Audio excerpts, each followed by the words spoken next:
Hey, everybody, and welcome to another episode of Eating at a Meeting. And this week's episode is called From the Front Line to the Bottom. I'm listening to myself talking somewhere. Okay, there we go. Sorry, that scared me to death. I'm like, where's that noise coming from?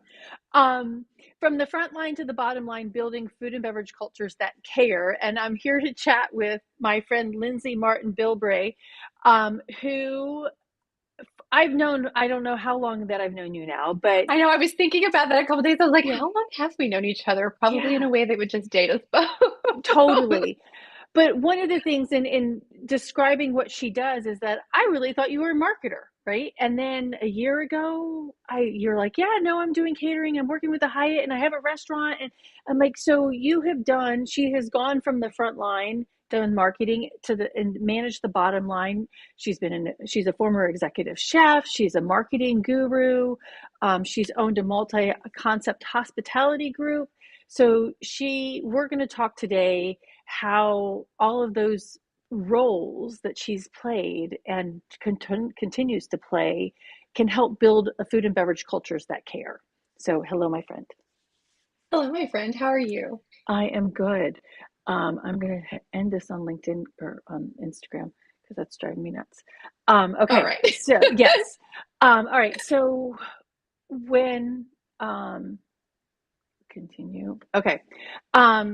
One of my questions that I ask everybody prior to coming on the show is what's the safety, sustainability, and inclusive food and beverage experiences are. And you said it comes down to care and connection. So what does that look like in practice when you're trying to design a team, leading a team and designing a food and beverage event? I think it's something that we were talking about before we started recording. The the team has to feel the team that is preparing the meal, the team that is delivering the meal, the team that is cultivating and curating the experience Mm-hmm. that the meal is happening in.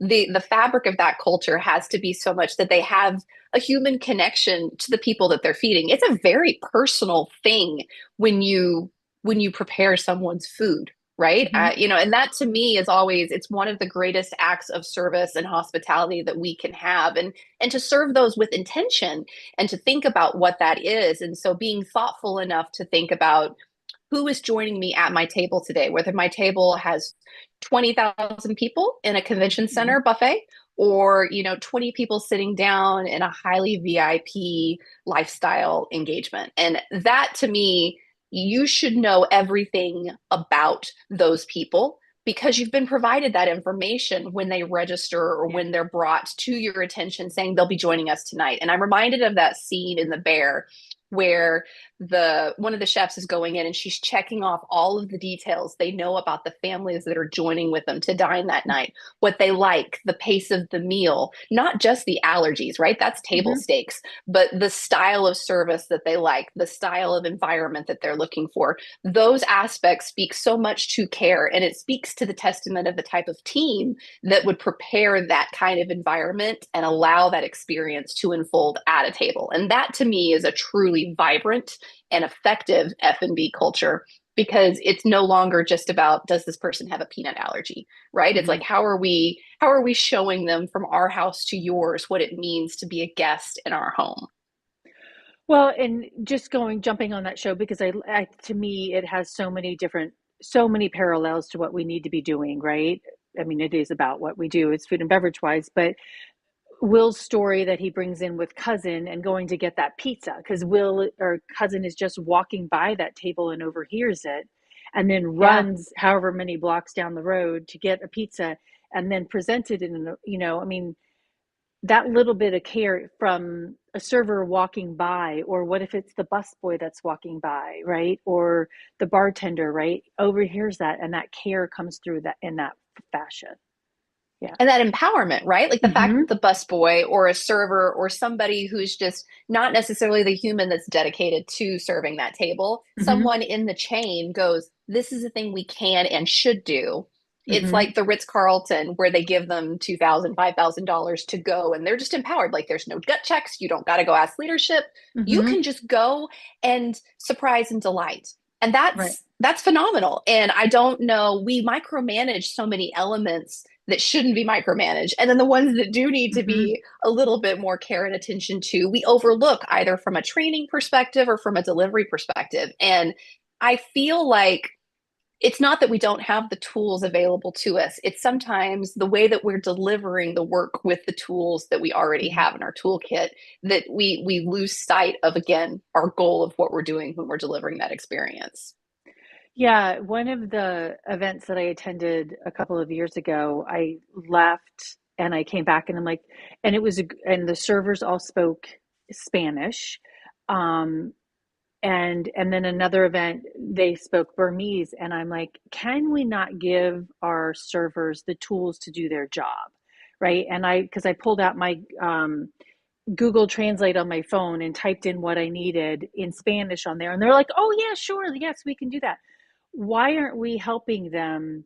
Because they're the front facing people to our attendees, to our guests. Why aren't we helping them do their job to the best of their ability with translation tools or something else, right? Yeah, I mean, there's a lot of times I see this, and this is not to call out any particular Oh, venue, no. right? Yeah. But Hmm. it's a common application, especially when you're presenting food at scale or in a Hmm. high volume time. You know, at a couple of the resorts I've worked with, the staff is largely visa. And so the Hmm. J1 or H2Bs, they're coming in, especially J1 inside the United States, they're brought in to train. Like that's what the visa is. It's an educational visa to help them grow in this service area that they're coming in. Or, you know, with some of the training programs that the hotels and the resorts put out, they're internships.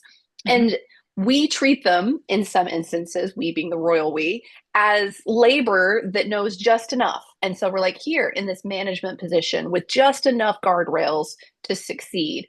But if we're delivering, whether it's high end luxury or not, if we're delivering the most exceptional experience, it's like, what does that onboarding and training experience look like? Not even just allowing them those translation assets, but Hmm. giving them the full picture of here's the expectations on the guest perspective, and here's how you go further, and here's how you do it in your voice.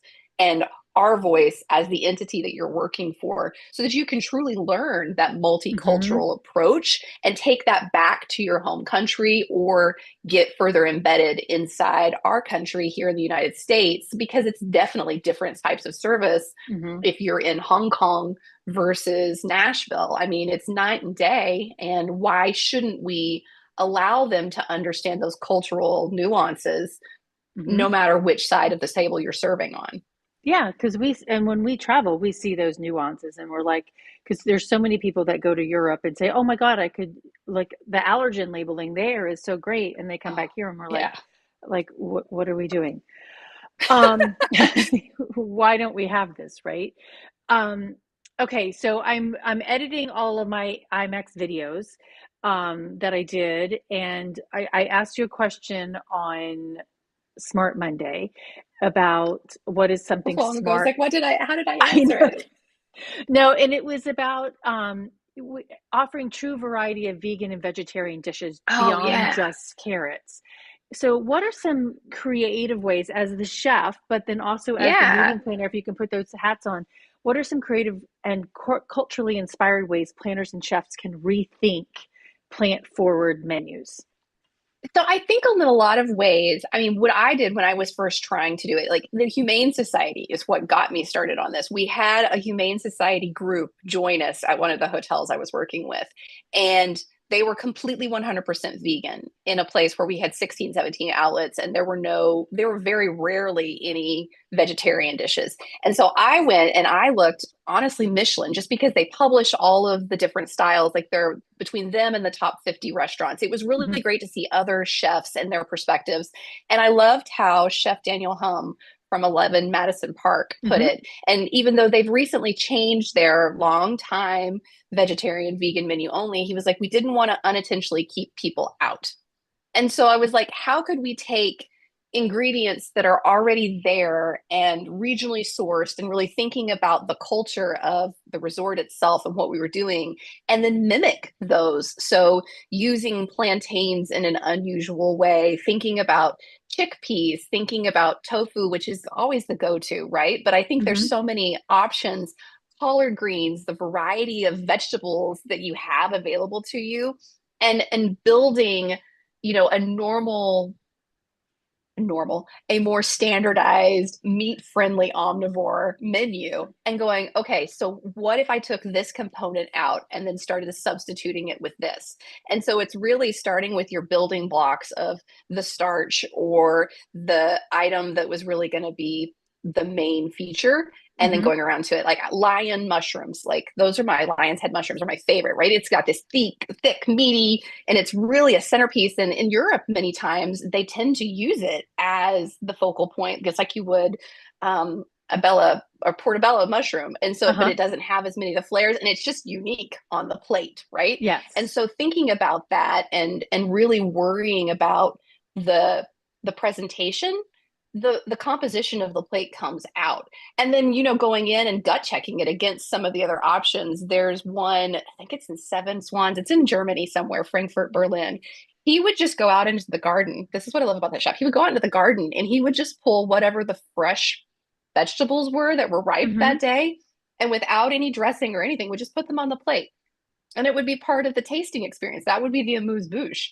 And it was such an interesting approach to Hmm. how we typically see a Michelin dining experience in the Hmm. United States, because it's highly stylized, right? And so there was a lot of very stark feedback around there. But my suggestion to meeting planners is to work with the different chefs in your team, like not just the banquet department, but Hmm. go, and if there's restaurants inside of the hotel adjacent to the property around the convention center, build your collaborative team and start Hmm. sparking some ideas of, like, if you were serving a vegan or a vegetarian audience, what does that look like? What tastes good? What is seasonally grown, regionally favorable here that would really pop on the plate?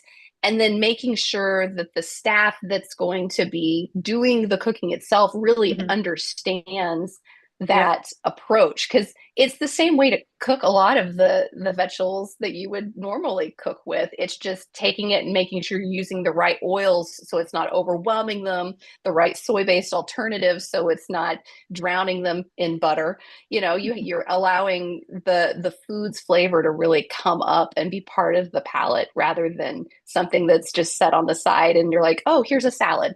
Because I that Right. drives me crazy. I'm like, here's Hmm. a salad. And I was like, that's the best we could do here. You have all of this and it's a salad. My brothers and Yeah. sisters in Christ, come on now. So, Well, and it's so true. And because Jesse State's story years ago is like, yeah, I got a carrot on my plate, right? And mhm, we can do so much better. And there's a chef online that I've been following, Chef Vey. I'm going to Votek Vey, Vegh. And what I love that he's been doing lately, and I think this came from a conversation, one of his posts, but he's saying, here's one food in 15 different ways. Like he did mhm, garlic leather and garlic chips and garlic powder and whatever. But I think it was on one of those posts, but somebody was using the stem of the cauliflower and yeah, put it in slices to make it as a scallop, to look like a scallop. I'm like, that's mind blowing, right? And he's like, that's got so yeah. much flavor and nutrients in it that why aren't we using that or the leaves of the cauliflower? So instead of just looking at the cauliflower itself. Yeah, there's so much color and texture. That's, Hmm. one of they people are always like, if I'm becoming a vegan or a vegetarian, I'm losing the Hmm. richness of the meat. And I'm like, you're really not, because there's so much flavor and vibrancy, especially if you catch it in the right season. Nordic cooking in particular, the way that they use everything but meat, because of the way that you can't fish when it's Hmm. iced over, and you can't over hunt in certain areas. It's been so interesting to watch how they use juniper berries and olives and different elements of it, pine needles, that just give those textures and tastes that Hmm. you wouldn't have necessarily thought to put on the plate, but Hmm. necessity, is a Right. wonderful master when you let him help you guide. So I like that curiosity Hmm. around opening up a different point of view, because does it need to look what a meat plate looks like? No, because you're serving a different audience and you're caring about what they're going to look for and they're excited by, and you've automatically helped them get excited because Hmm. you're no longer just going, and here's a salad. Like, you're Right. not limiting their culinary adventures. Right. And that's That's a super really good important. screenshot. Yeah. Yeah, it froze there for a second. But okay, so I love that because we need to get outside of the normal, here's steamed broccoli and cauliflower, right? When we go to, Yeah. yeah. Okay, so I want to jump to a little bit of sustainability on this as well. And um, one thing that I like that you told me, you said sustainability is also not burning people out. Sustainability is about the planet, but it's also about not burning people out. You know, how can event professionals and the culinary teams build systems that support people just as much as they support the planet? Because and there's a lot of talk, and coming from IMAX, there's a lot of talk about mental stress around being an event planner. And there was a comment that I posted on somebody on LinkedIn the other day about the cost of losing a chef. Like, how much did that text message cost you because the chef just quit, right? And my comment was Yeah. like, where's the mentality? How do you put the value on the mental stress that now that other chef and the rest of the team has because that person quit? So can you give some suggestions on that? Yeah, I mean, it's always interesting to me when I move back and forth between my culinary hat and my event planner hat, because Mm-hmm. event planners, we are martyrs for the cause, right? We will work ridiculous hours, Mm-hmm. but it's only like the biggest most stressful times for us are right before the event. Like there's that 2 month push before it. As a culinary professional, it's nonstop. Service happens whether you are sick, whether you are not. And if one person shows up, especially with the way budgets have been, there was a point in time with one of the restaurants I was managing. We were coming into high season, but our visa workers weren't there yet. And it was difficult to recruit in the area. And so I was working at one point in time 6 to 7 days a week for 10 to 12-hour shifts minimum, because I would come in midday and come in. And I would try to take the bulk of that off of my team, but like my supervisors, Mm-hmm. the sous chefs I was working with, we were pulling in a lot of it. And without a break, your brain starts to break. And Mm-hmm. I am literally, you look up workaholic in the dictionary, I'm almost positive my headshot's there. But it was so interesting to me what my brain felt like once I finally did get that break. And so I think that for us, it's a training and succession planning. How are we building our teams up so that our line staff can be a leadership voice if one of the chefs needs a break, if one of the supervisors needs a break? How can you use the culture of collaborability inside your resort if you've got more than one, venue Mm-hmm. that's or outlet that's operating? How can you pull, even though it's different styles of cooking in some instances, you've got that different approach so that you're layering your bench rather than relying on the same 3 or 4 people. And again, going back to our original conversation, how are we connecting people to the work, but Mm-hmm. also pouring into the people so that if we ask them to give 150%, they also know that in an instance, we'll give 150% back. We cannot reasonably ask someone to work every single holiday. Like last year, I worked Christmas, Thanksgiving, New Year's, my Oh, wow. anniversary, my birthday, 4th of July, Labor Day, Mm-hmm. Memorial Day, you name it, I was there. I was cooking, I was expoing, I was leading, we were managing. And that places such a burden Mm-hmm. on your family life that, you know, there's almost an institution of guilt Mm-hmm. because you don't want to ask off. But then my Right. daughter's like, but it's my birthday.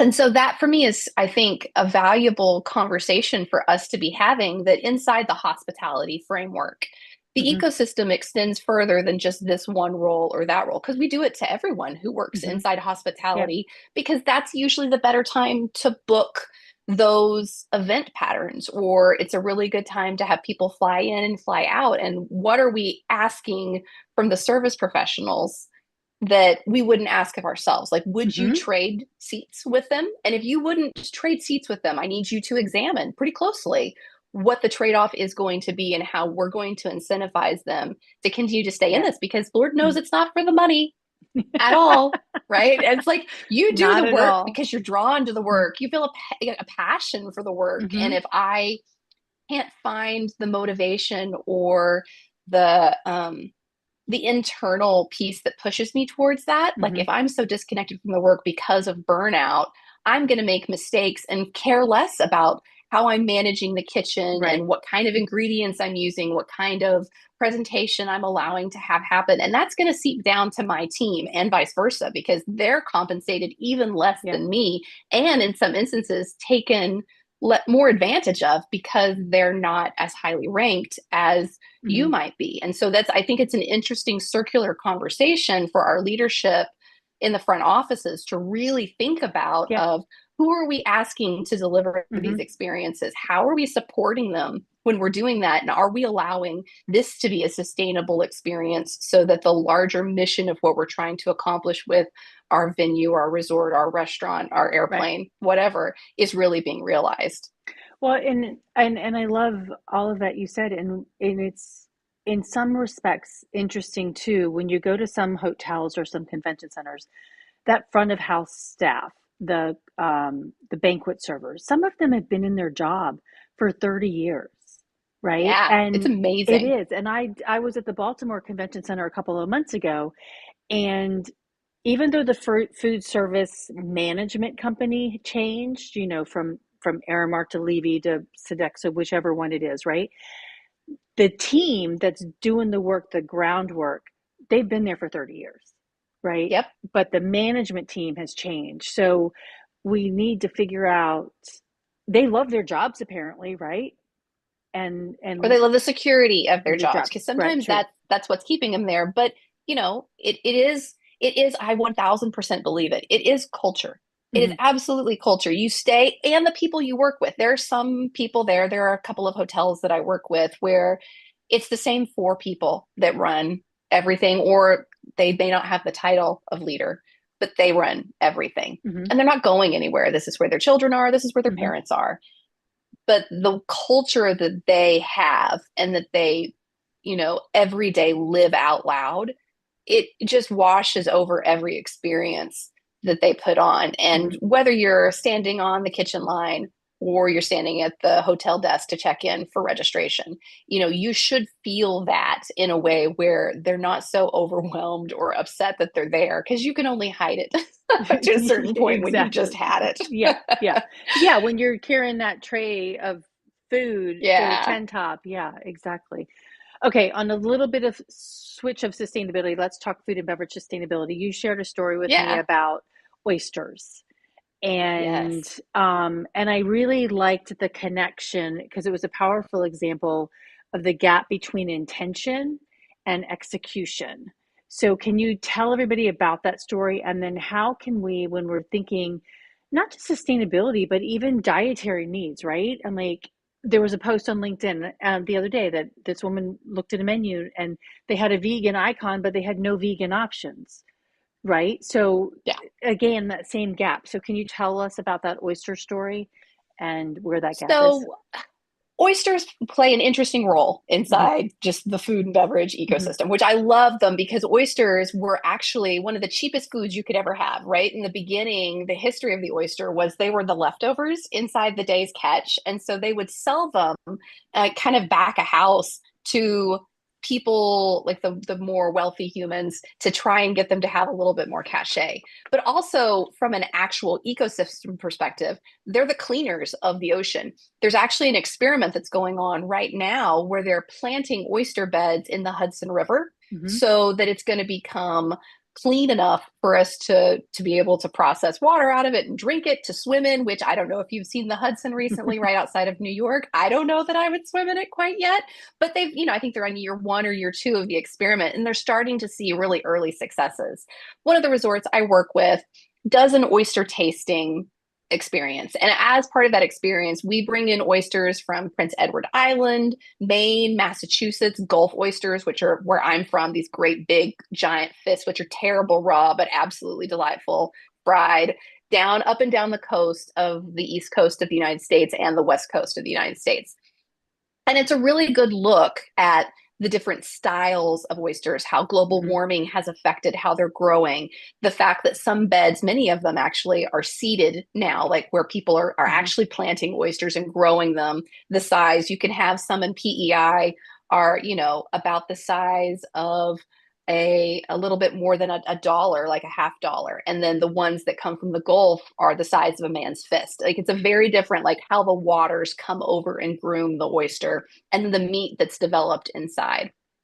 And it's a very popular experience with our Hmm. guests. People love learning about the history. There's a wine tasting element, so you can figure out how the salinity and briny of the flavor of the champagne of the oyster, flows together with your preferred alcoholic or non-alcoholic beverage. And so it's a lot of fun, and it tells the history of that particular resort's area, which is in the low country part of the United States. And it's really great because you get people all around the world. We've had people as far as South America, New Zealand join us, as well as people who are coming in right there from the area up and down the coast of the United States. And so you love seeing that.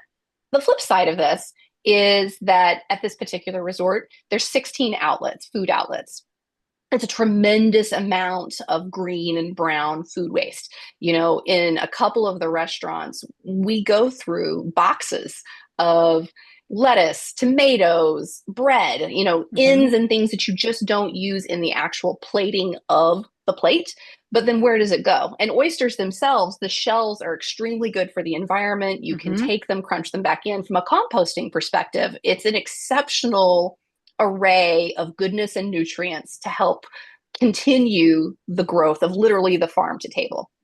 And so when I saw that and I first got there, I was like, why don't we have a composting program? We're spouting Yeah. all of the benefits of the oyster, even if we chose to only compost the oysters and not the rest of the food waste, despite the fact of the enormity that we've got rolling here. How can we take that? Hmm. And I mean, I prepared a full presentation. I did it as part of like my quarterly check-in Hmm. for my leadership inside the organization. And it was just like, it went nowhere. And I was like, well, I could go and run a pilot program at one of the restaurants, which is smaller in scale, and I'll work with the local, Yep. Hmm. ordinances to help make sure that we're having pickup. And they were like, it kept beating these barriers. And finally, I went to the executive chef on the property and I was like, why are we coming into such a stone wall here? And he's like, it's just a lot of effort. And if the pilot program succeeds, then I'll have to start putting it into the rest of the outlets. And he goes, when you think about the amount of composting that we could do, they would have to have, in addition to the enormous amount of just trash that Hmm. we go away, we would have to change the way that we're compartmentalizing and segmenting out waste from the cardboard to the produce Hmm. to making sure meat and cheeses and seafood and all of this is set up. He goes, and then we'd have to find a way to haul it off. He goes, I don't know if the credits would be worth it. And it was such a stark moment for Hmm. me, especially because I had just come from IMEX, right? I'm Yeah. sitting here listening to all of it. And when I owned my restaurant, that was a huge part of our story was Hmm. composting. Like we had a compost outside, guests could see it. Did it smell the best at all times? No, but we made it part of the education Hmm. around, we were in Texas at the time. Like this is where your meat and cheese can go. This is where everything else is Yep. being used. And this is how, when you work with the local farmers, this comes back in for our gardens and for Hmm. our output so that we can limit the impact that we're having on it. Because if you're truly living a farm to table mentality in the way that you're Yep. growing, presenting, sourcing, it is more expensive sometimes. And it is not the easiest to do. And it is always going to be effort, Right. always. Yeah. But at the same time, it's effort to grow the enormous quantity of food that it takes to feed the Yeah. world Yeah. in a non Jose Andrews kind of way. And so it's like every little bit towards helping that Yeah. counts, right? It's Yeah. we're taking it and it's going to balance the scales. And if one person does it, two more can do it too. And so somebody has to be the use case somewhere. And it was still remains one of the great disappointments in working with that resort because I never was able to get a program up and off. But I've got the framework built, so I'm knocking on people's doors.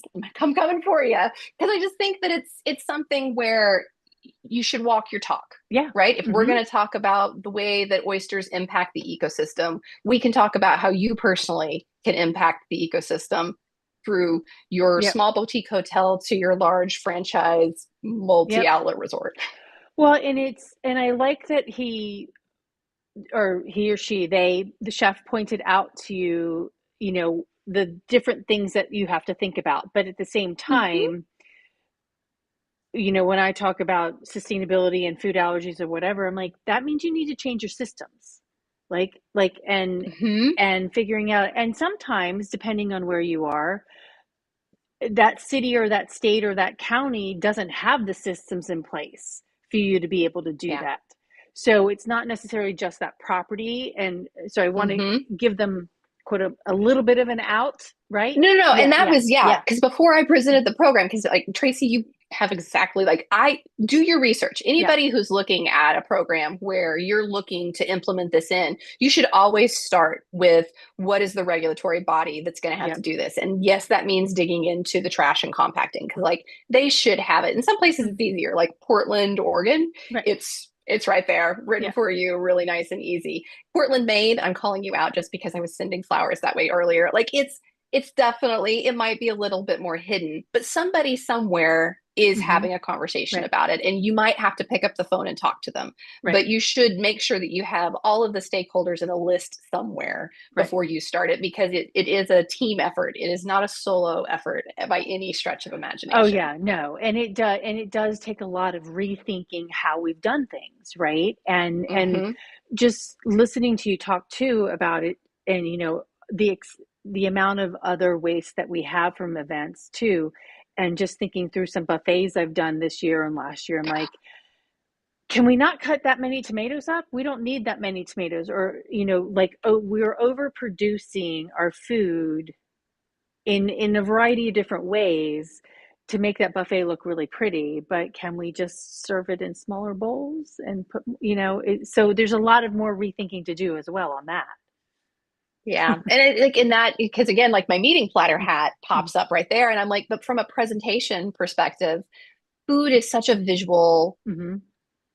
attraction in the way that it's presented and the way that it smells. And like a really great table is going to attract and bring you in like a magnet. And if we start what I'm going to hear them say, if we start compromising on that look and feel, like Mm-hmm. what is that? And so I think it's been really interesting to watch the different applications around the many different outlets, because you travel as much as I do. Like you get to see so many different perspectives in how people display what they want you to eat. Right. And sometimes it is extremely well done. And sometimes you're like, okay, I mean, we can definitely use that. I don't know that that's actually a fork, but it is sustainable. It is compostable. Let's Yeah. definitely Mm-hmm. do it.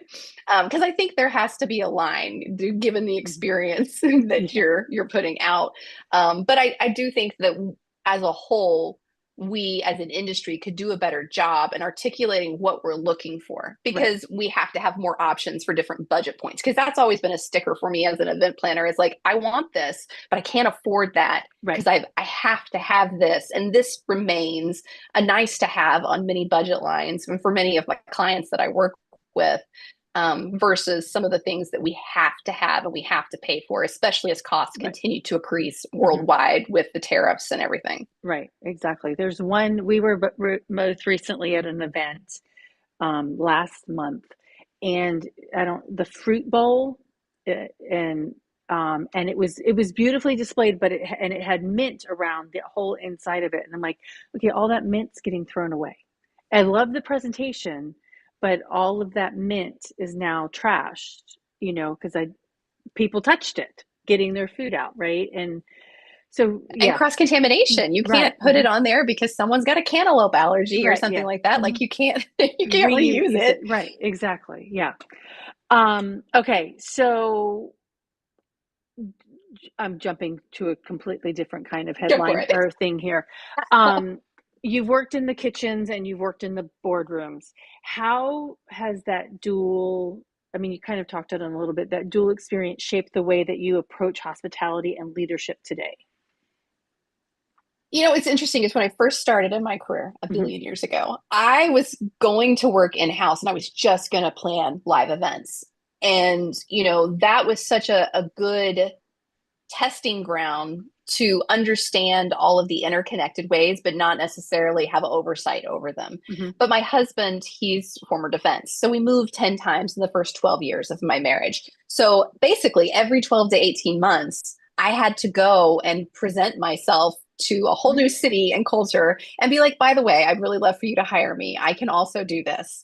And so, I was extremely lucky in college that though my degree is actually in political science, but for fun, I took classes in the hospitality school. I worked at Taylor's, which is the fine dining restaurant, was there. And because I'd grown up in events as kind of like that was my after school job, I had experience into it. And with every new location I was Hmm. at with our moves, I was able to just kind of add it into it. Now, I was lucky very early on also to have the privilege of becoming more of a technologist and a marketing expert because this was Hmm. back when email was really transforming community sites, event technology. I was the youngest person in the room, to which they were like, you could definitely do this. And so I learned trial by fire, though it wasn't Hmm. necessarily what I was trained to do, versus kind of the more culinary and like the more static parts of event planning, which Hmm. is the menu, the programming. And so I was able to kind of mold them together, which when I did my strength finders, one of my coaches used to say, she goes, it's kind of like you have schizophrenia because I'm strategy and then I'm analytical. And she goes, you just basically reshuffle the deck until you find what you need.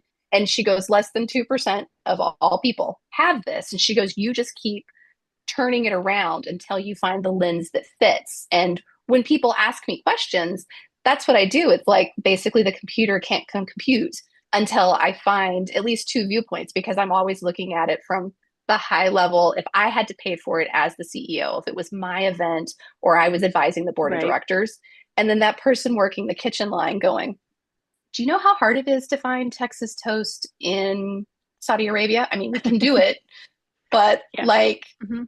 let's think about logistics and airfare Right. at this Yeah. point in Hmm. time. And so a lot of it is a learned experience. It's definitely nurture rather than nature, but it is really a flexibility that I wouldn't give up at all. And Hmm. it's one I'm grateful for.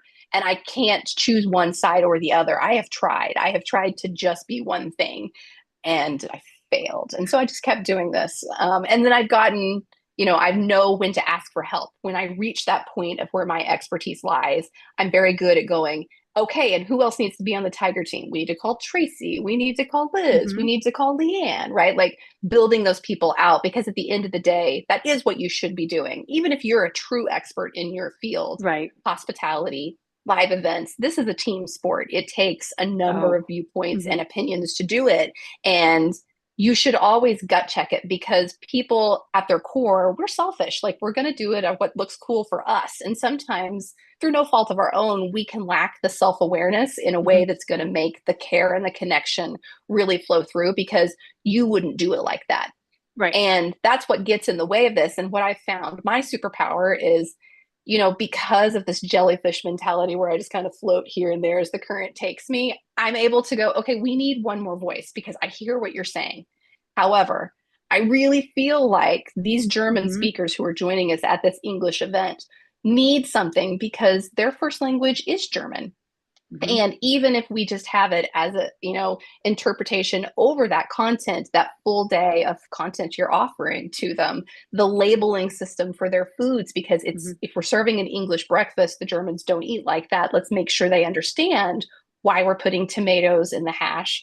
Like that type of cultural connection Right. builds a bridge and allows us to help them get where they need to be. And it's Right. difficult when we're laser focused on accomplishing the checklist item we need to do to get to the next one. Well, and like this is the breakfast that we're going to serve, or this is the only lunch we're going to Yeah. serve without thinking Yeah. through who you said it earlier in the note in the show. It's like know who your audience is, know who you're Yeah. feeding across the board. And going back, touching on the thing that you said is that events take a lot of people, right? And Mm-hmm. produce and we'll take the meeting planner side out but put that convention center hotel side on there too, like all those departments. We think that as a planner we put our here's our event specs, right, and we submit them to the convention catering services manager, and we don't realize all the different departments in the back of the house that have to make that work.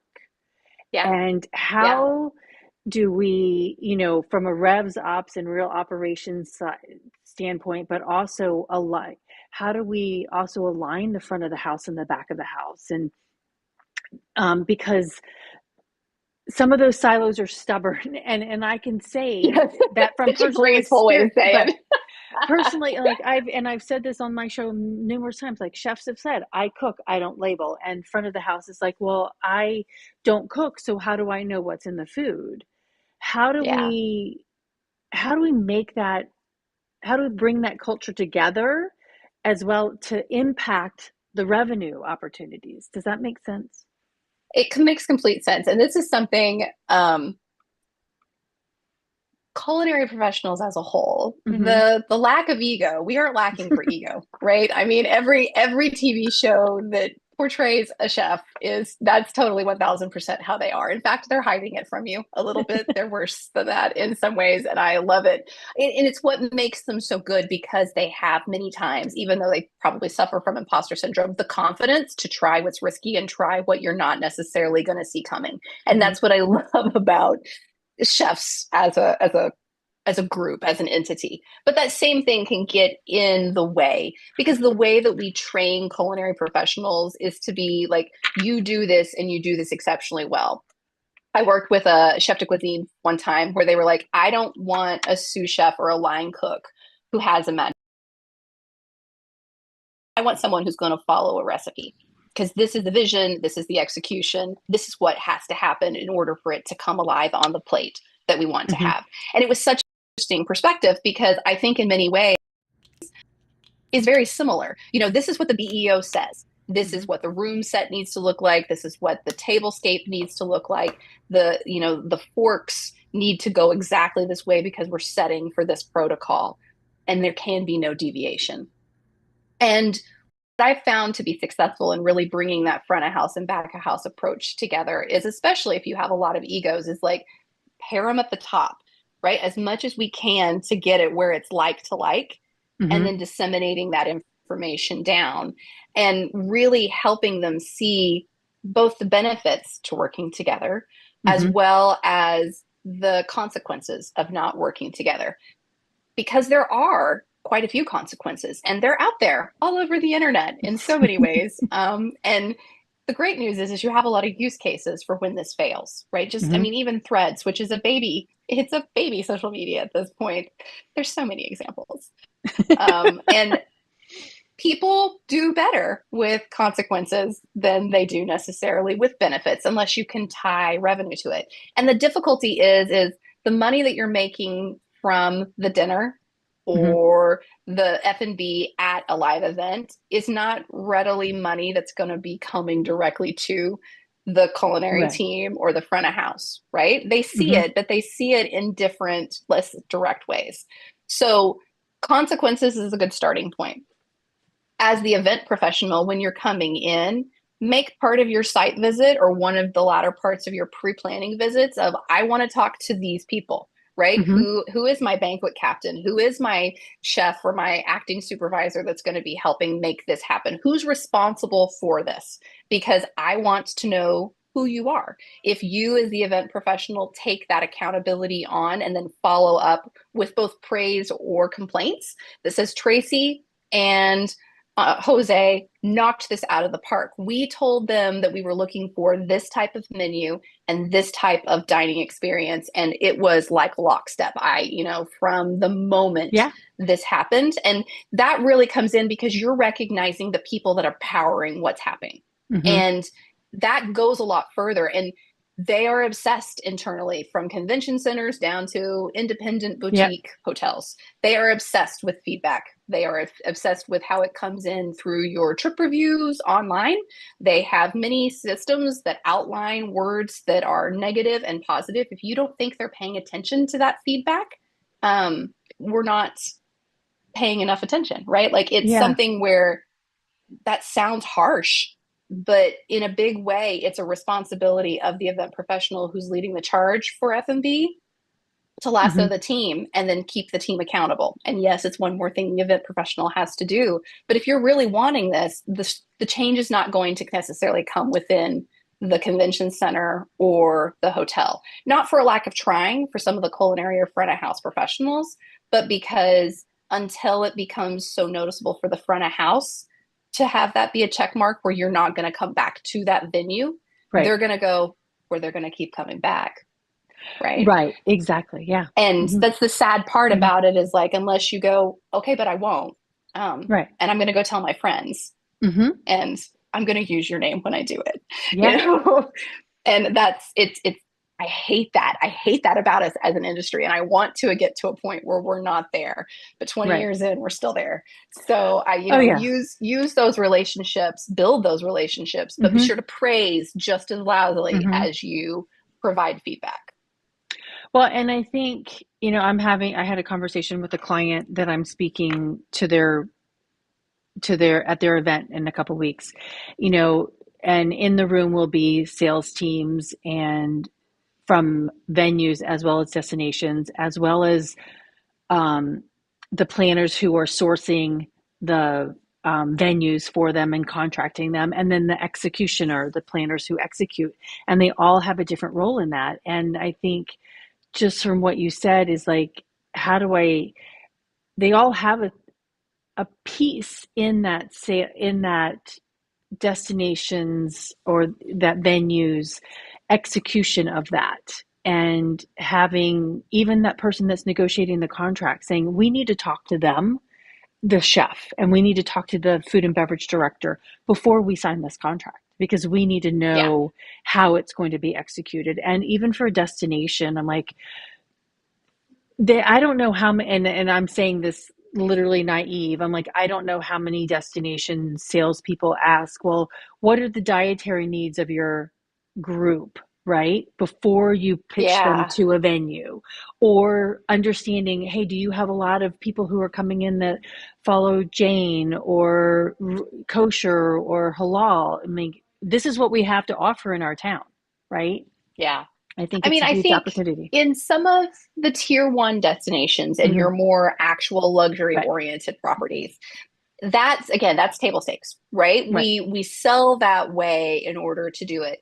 And in many other destinations, and this has been an interesting trend as the micro event trend Hmm. has grown, we're asking destinations who haven't necessarily had that caliber of audience come to their Hmm. destination. Typically, they've been chosen because they're smaller, which means in some ways there's some cost savings built in or some concessions that will help offset whatever the cost is. And, with those, there's more training that has to be done. We're not mind Hmm. readers. If you look at Right. it on the venue side, the amount of RFPs and the Oh amount yeah. of site visits that don't go anywhere, like the longevity of those conversations, you're expected to keep information from a site visit that happened in 2022 and they're just now coming to see you in 2026, right? And Right. yes, we keep notes, but this is where part of that team aspect, like your CSM is only as powerful as the information that you arm them Hmm. with. Because the CSM then comes in, and that's who is going to tell the army of professionals that work inside the destination and the venue and the outlet to Yeah. actually put your vision into action. And so, unless you're a long time repeat event, coming armed with as much information beforehand, you know, be that person Hmm. who brings notes and leave behinds and all of the things, just like the destinations are like, here's our capacity chart and the 3,200 things that make us cool. Like, you should have the same set of things about you. I love people who come in with, like, here's my list of my weird Hmm. quirks about my audience. Here's Yep. the stuff that we hate. Here's the stuff that we love. Here's the stuff that someone Huge else has data. done with us before. It's like, you know this. You've been working with these Mhm. people for more than 3 months. As an event professional, Yeah. you know the quirky stuff. So, like, don't be shy about it. So many times we feel like we have to hide our crazy. I'm like, my people, you you work in live events. We assume you have it, and I would rather Yeah. be forewarned and prepared than have it drop into my lap on a Friday morning after the fish guy had already come. Like, I can't do Right. anything at Yeah. this Yeah. point. Yeah. Exactly. So, like, Exactly. help me help you and do it more than 2 weeks before the BEO meeting. Because then we've got ways to really make this something Hmm. that's going to change your event rather than something where it could have been incremental. And the venues don't want to lose your business. They're not going to tell you no. They're going to tell you yes as much as they can and within a budget that you can get as close as we can. And so there has to be a meeting in the middle of us working together as partners because this is, again, a team sport. So if Hmm. we find that way, it's not just melding front of house and back of house, right? It's melding different parts of the ecosystem and being like, this is what it takes for this ecosystem to thrive versus the biosphere fall down and Right. die. Right. So much to unpack, so many things that go into events and food and managing food and beverage. I love the perspective. I love the fact that you have that the back of the house and the front of the house and the planner perspective to it because it adds so much depth to what you do. So thank you for that. Well, thank Um, you for having me. This has been you're fun. welcome. All right, I have a few rapid fire questions for you. Go for it. What's one kitchen tool you can't live without? So I was thinking about this and I kept laughing to myself because I was like, is a towel a kitchen tool? I mean, Yeah. Okay. like for me, honestly, it's probably either a towel or deli containers where you can put different liquids in them. I mean, I can do anything with a deli container and a towel. Everything else is ingredients, and you can always source those. It's such a weird answer. No, it's very interesting. Okay, I like that. Okay, favorite global cuisine to draw inspiration from. Oh, I tend to cook Asian. I love Asian food just Hmm. because it is such a wide diaspora. Like there's so many things you can come into. And I love the way that it colors, especially the United States. You can find different instances of it. So probably Asian cuisine Okay. is my favorite to draw inspiration from. And then close after that is African. I love Oh, especially South African. yep. Yummy. They're great food. What's your go-to comfort food after a big event? Pho, see, Asian cuisine. I do love, like, I eat Vietnamese pho all around the Uh, world. It's like when I get in, I find one. There's actually one around the corner from the Berlin Marriott near the zoo that, like, oh, longtime favorite. I've been going in there for DC? years. Oh, in Berlin? In Berlin, Oh, Germany. okay. There's so no when I'm in DC, I go to Old Town Alexandria because it has one of the only places I can find decent Afghan food here in the States. So Okay. I always go there. For the most part, I get Interesting. outside of the Metroplex and head to Old Town. Okay. Well, and I thought you were talking about the DC Zoo because there's one that my nieces take me to that's got some good pho. So, Oh, yeah. I'll have to check that out if Yeah, I'm ever in the Northeast. Yeah, Northwest. exactly.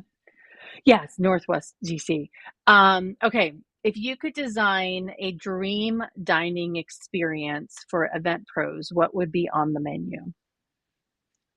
Um, I would like both a sweet and salty amuse-bouche because I like different aspects. And I'm not a person who likes sweets. So I would start with something that's a really easy palate cleanser, something that has, you know, three or four elements to it. So the appetizer, if we want to run a traditional tasting menu, right? I like the omakase approach, where if we're Mhm, coming in, we're going to have different bite-sized elements, and then you can mhm. expand on it. So something that has a plant-based alternative, and then an omnivore, so you have choices. And then I don't like heavy entrees, and so really thinking tapas style in those small bite size, the tapas that allows you to sample the regional cuisines of the location you're in. Every city you visit, I joke that I've been to Chicago 1,500 times, but I've never actually been to Chicago. But I've sampled the food of Chicago in a variety of ways because of the menus that are coming in. So I want that menu to have just that killer amuse bouche that really sets the palate. And then each one of the dining experiences that come next on the menu is a tapas that represents something inside of it that's also shareable so that you're causing conversations and connections to happen across the table, whether it's good or bad about what you like about the food. And then something with dark chocolate at the end of it, because I think dark chocolate and espresso is the way to end every event, maybe with some champagne. Yeah. I could go, I'll do the chocolate, but without the espresso because I don't like coffee. But yes. Yeah, well, I was Yeah. gonna say, you Yeah. mean you don't have to have it. Like, I think that that's one of Yes. the things that we don't necessarily do a great job with tasting Mhm. menus is we come in and then we like make it like it ends with a whimper rather than a bang. And so if you're Yeah. gonna spend all this time thinking about the starting gun and like Mm-hmm. leading up to it, there has to be something for the crescendo has to end on. And so like I would like something for me that pops. That's the coffee, the bubbles, the chocolate. For a lot of people, again, that's knowing your audience. I run around with so many people. Like for some reason, all of my friends have food allergies, probably because of the event I work in. And so like we have very specific eating things you have to have. I think the only straight line for all of you is it is a rooftop bar. If it's a rooftop bar or there's water nearby or swings, we're good. Awesome. Very cool. Okay, final question. Finish the sentence. Every meal should. Connect us. I love that. It's simple. That's what it should do. Yeah, Exactly. absolutely. All right, Lindsay, tell everybody how they can find you, hire you, work with you, talk to you. Yes. Yeah, you can find me online. I'm not as active on LinkedIn as I used to be, but I occasionally post videos, but I always post stories on Lindsay the CMP on Instagram and Threads. I'm active on LinkedIn. So Lindsay Martin-Bilbrey, I'm the only one there, I promise. Or you can email me at lindsay@niftymethod.com. Find me Awesome. at niftymethod.com. Awesome. Thank you, ma'am. Yay. And I need to get Thank in the you. car and drive south to see you since you're close. Yes, come. Yes, We'll go I and we'll will. figure it out and we'll go have oysters. It'll be great. Okay, that would be awesome. All right. Well, everybody, thank you for tuning in. I appreciate you being here for Eating at a Meeting. Another episode is awesome that we had. I will be back here. Well, actually, I'll be in Florida next week. So coming to you from Florida, but same time, same bat channel. So until then, stay safe and eat well. Thanks.